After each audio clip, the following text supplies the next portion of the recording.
জাতীয় নির্বাচনে এখন অনেকের চোখ ব্রাহ্মণবাড়িয়ায়। এ ব্যাপারে বিস্তারিত জানবো সহকর্মী আবুল হাসনাত রফির কাছ থেকে।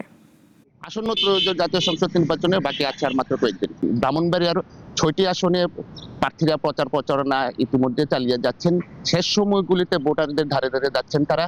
ওনারা যেটি জানিয়েছেন যে বিগত নির্বাচনগুলোতে ভোটারদের আগ্রহ কম থাকায় তাদের নির্বাচন কেন্দ্রে নিয়ে যাওয়াটি হচ্ছে তাদের জন্য চ্যালেঞ্জ।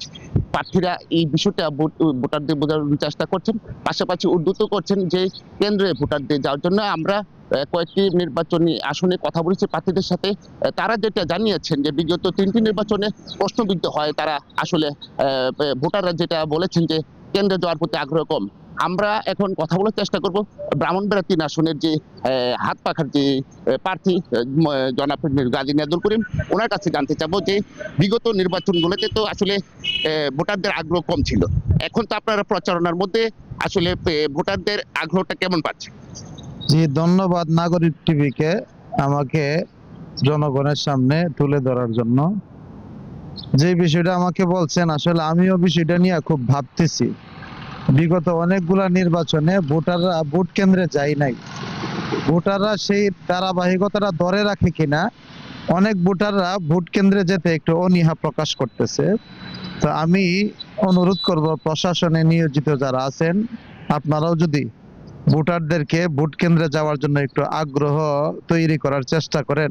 আমরাও চেষ্টা করছি, হয়তোবা এই চেষ্টাটা আমরা সফল হতে পারলে ভোটাররা ভোট কেন্দ্রে যাবে। আরেকটা বিষয় আমি প্রচারণা করতে যাই, যে বিষয়টা আমি অনেকের কাছ থেকে শুনতে পাই, বিগত ফেসিবাদের আমলে যেমন মানুষ নিজের স্বাধীন মতো ভোট দিতে একটু ভয় পাইতো, যে আমি যদি এখন ভোটটা তাদের মতের বিরুদ্ধে দেই তাহলে পরবর্তী সময়ে আমাকে সমস্যা হবে।